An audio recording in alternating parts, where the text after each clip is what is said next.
economic hitmen really have been the ones responsible for creating this first truly global empire. And we work many different ways.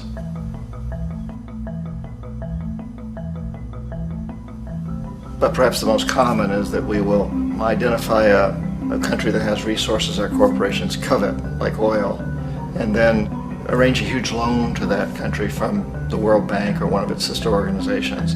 But the money never actually goes to the country. Instead, it goes to our big corporations to build infrastructure projects in that country, power plants, industrial parks, ports, things that benefit a few rich people in that country, in addition to our corporations, but really don't help the majority of the people at all. However, those people, the whole country is left holding a huge debt. It's such a big debt they can't repay it, and that's part of the plan, that they can't repay it. And so at some point, we economic hitmen go back to them and say, listen, you owe us a lot of money, can't pay your debt, so sell your oil real cheap to our oil companies. Allow us to build a military base in your country, or send troops in support of ours to someplace in the world like Iraq, or vote with us on the next UN vote. To have their electric utility company privatized and their water and sewage system privatized and sold to U.S. corporations or other multinational corporations. So there was that whole mushrooming thing, and it's so typical of the way the IMF and the World Bank work, that you put a country in debt, it's such a big debt it can't pay it, and then you offer to refinance that debt and pay even more interest. And you demand this quid pro quo, which you call a conditionality or good governance, which means basically that they've got to sell off their resources, including many of their social services, their utility companies, their school systems sometimes, their penal systems, their insurance systems, to foreign corporations. So it's a double, triple, quadruple whammy.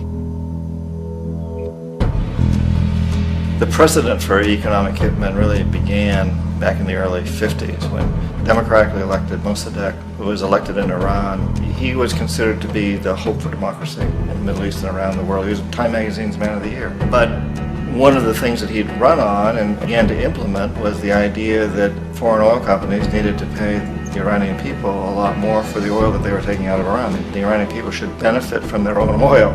Strange policy. We didn't like that, of course. But we were afraid to do what we normally were doing, which was to send in the military. Instead, we sent in one CIA agent, Kermit Roosevelt, Teddy Roosevelt's relative. And Kermit went in with a few $1 million and was very, very effective and efficient. And in a short amount of time, he managed to get Mossadegh overthrown and brought in the Shah of Iran to replace him, who always was favorable to oil. And it was extremely effective. Bombs overflow Tehran. Army officers shout that Mossadegh has surrendered and his regime as virtual dictator of Iran is ended. Pictures of the Shah are paraded through the streets as sentiment reverses. The Shah is welcomed home. So back here in the United States, in Washington, people looked around and said, wow, that was easy and cheap. So this established a whole new way of manipulating countries, of creating empire. The only problem with Roosevelt was that he was a card-carrying CIA agent, and had he been caught, the ramifications could have been pretty serious. So very quickly at that point, the decision was made to use private consultants to channel the money through the World Bank or the IMF or one of the other such agencies, to bring in people like me who worked for private companies, so that if we got caught, there would be no governmental ramifications.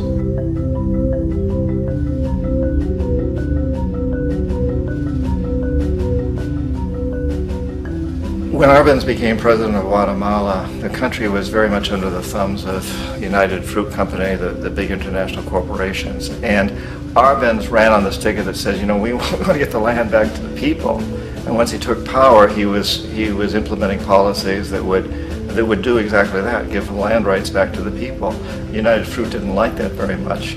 And so they hired a public relations firm, launched a huge campaign in the United States to convince the United States people, the citizens of the United States, and the press of the United States, and the Congress of the United States, that Arbenz was a Soviet puppet, and that if we allowed him to stay in power, the Soviets would have a foothold in this hemisphere. And that at that point in time was a huge fear on everybody's mind, the Red Terror, the Communist Terror. And so, to make a long story short, Out of this public relations campaign came a commitment on the part of the CIA and the military to take this man out. And in fact, we did. We sent in planes, we sent in soldiers, we sent in jackals, we sent everything in to take him out, and did take him out. And as soon as he was removed from office, the new guy that took over after him basically reinstated everything to the big international corporations, including United Fruit.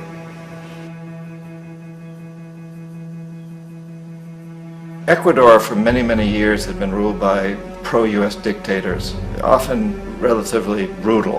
Then it was decided that they were going to have a truly democratic election. Jaime Roldos ran for office, and his main goal, he said, as president would be to make sure that Ecuador's resources were used to help the people. And he won, overwhelming, by more votes than anybody had ever won anything in Ecuador. And he began to implement these policies to make sure that the profits from oil went to help the people. Well, we didn't like that in the United States.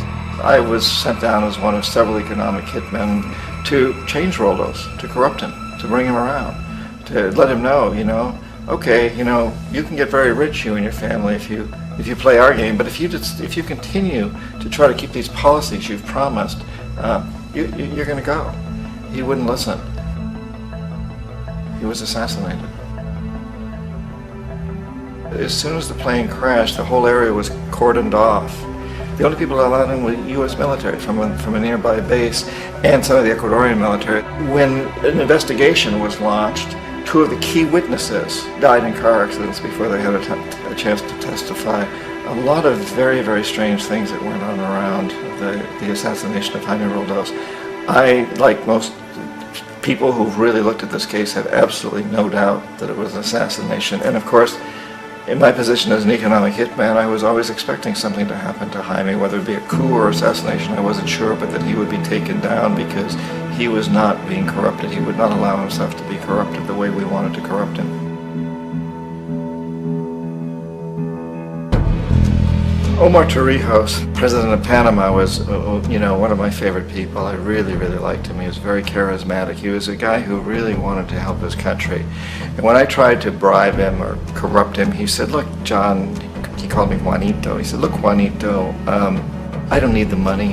What I really need is for my country to be treated fairly. I need for the United States to repay the debts that you owe my people for all the destruction you've done here. I need to be in a position where I can help other Latin American countries win their independence and be free of this terrible presence from the north that you people are exploiting us so badly. I need to have the Panama Canal back in the hands of the Panamanian people. That's what I want. And so, leave me alone. Don't try to bribe me. It was 1981, and in May, Jaime Roldos was assassinated. And Omar was very aware of this. Torrijos got his family together and he said, I'm probably next, but it's okay because I've done what I came here to do. I've renegotiated the canal. The canal will now be in our hands. He just finished negotiating the treaty with Jimmy Carter. In June of that same year, just a couple of months later, he also went down in an airplane crash, which there's no question was executed by CIA-sponsored jackals.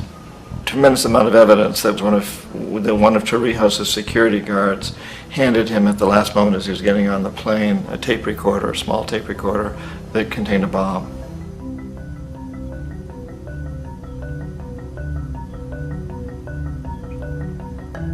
It is interesting to me how this system has continued pretty much the same way for years and years and years, except the economic hitmen have got better and better and better. Then we come up with, very recently, what happened in Venezuela. In 1998, Hugo Chavez gets elected president, following a long line of presidents who had been very corrupt and basically destroyed the economy of the country. And Chavez was elected amidst all that. Chavez stood up to the United States, and he's done it primarily demanding that Venezuelan oil be used to help the Venezuelan people. Well, we didn't like that in the United States. So in 2002, a coup was staged, which there's no question in my mind, and most other people's minds, that the CIA was behind that coup.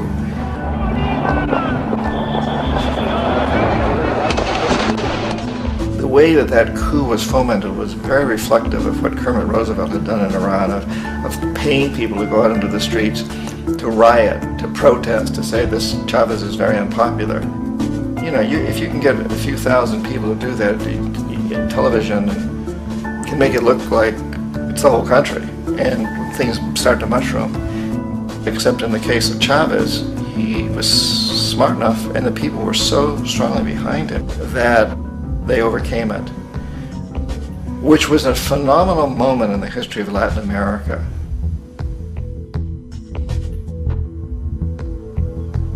Iraq actually is a perfect example of the way the whole system works. So we economic hitmen are the first line of defense. We go in and we try to corrupt governments and get them to accept these huge loans, which we then use as leverage to basically own them.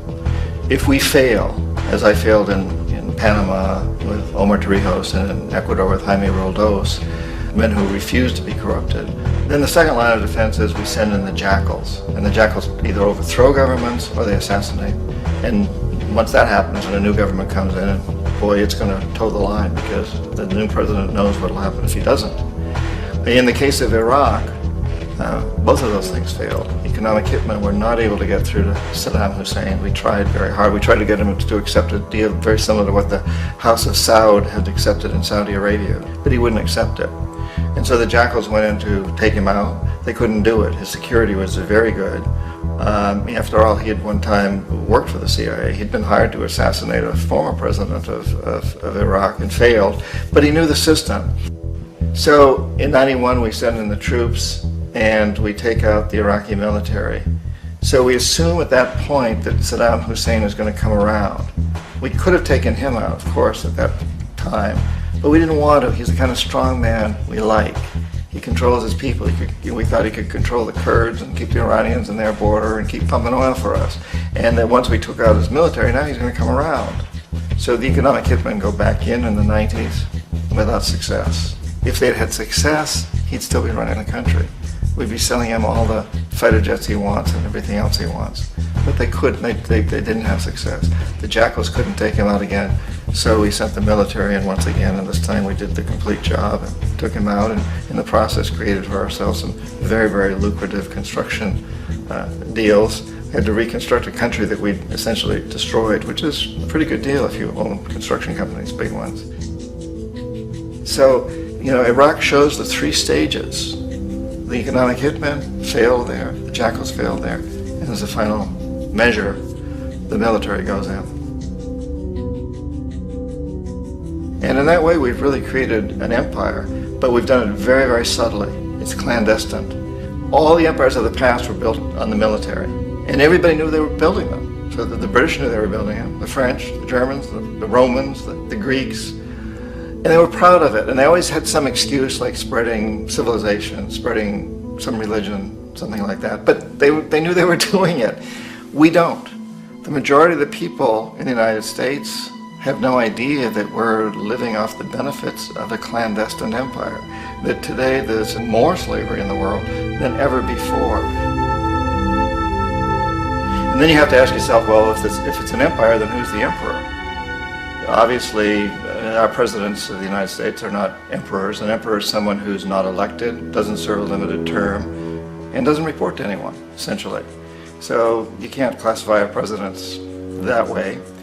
But we do have what I consider to be the equivalent of the emperor, and it's what I call the corporatocracy. The corporatocracy is this group of individuals who run our biggest corporations, and they really act as the emperor of this empire. They control our media, either through direct ownership or advertising. They control most of our politicians because they finance their campaigns, either through their corporations or through personal contributions that come out of the corporations. They're not elected, they don't serve a limited term, they don't report to anybody.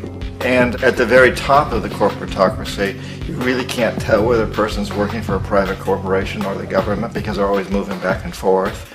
So, you know, you've got a guy who one moment is the president of a big construction company like Halliburton, and the next moment he's vice president of the United States, or the president who is in the oil business. And this is true whether you've got Democrats or Republicans in the office. You have the moving back and forth through the revolving door.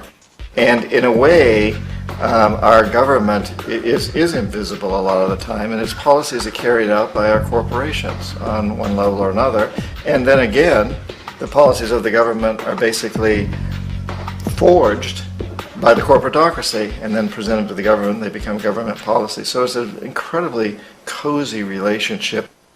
This isn't a conspiracy theory type of thing. These people don't have to get together and plot to do things. They all basically work under one primary assumption, and that is that they must maximize profits regardless of the social and environmental costs.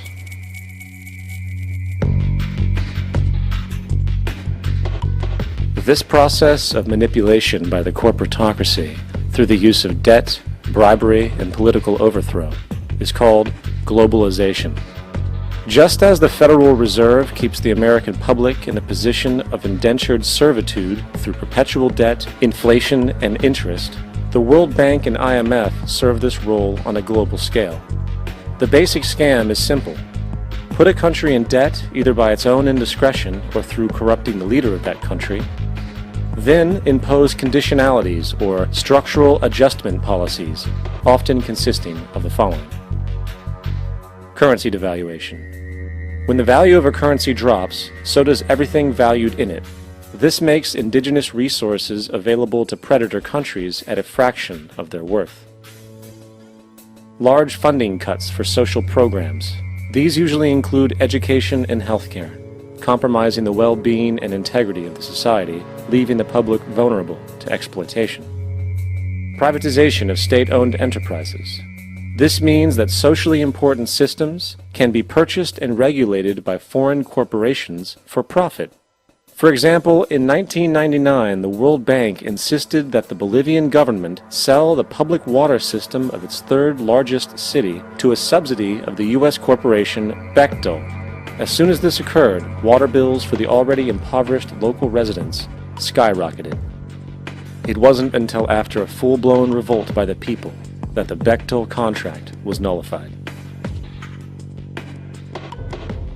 Then there's trade liberalization, or the opening up of the economy through removing any restrictions on foreign trade. This allows for a number of abusive economic manifestations, such as transnational corporations bringing in their own mass-produced products, undercutting the indigenous production and ruining local economies. An example is Jamaica, which, after accepting loans and conditionalities from the World Bank, lost its largest cash crop markets due to competition with Western imports. Today, countless farmers are out of work, for they are unable to compete with the large corporations. Another variation is the creation of numerous seemingly unnoticed, unregulated, inhumane sweatshop factories, which take advantage of the imposed economic hardship. Additionally, due to production deregulation, environmental destruction is perpetual, as a country's resources are often exploited by the indifferent corporations while outputting large amounts of deliberate pollution. The largest environmental lawsuit in the history of the world today is being brought on behalf of 30,000 Ecuadorian Amazonian people against Texaco, which is now owned by Chevron. So today it's against Chevron, but for activities conducted by Texaco. Estimated to be more than 18 times what the Exxon Valdez dumped into the coast of Alaska.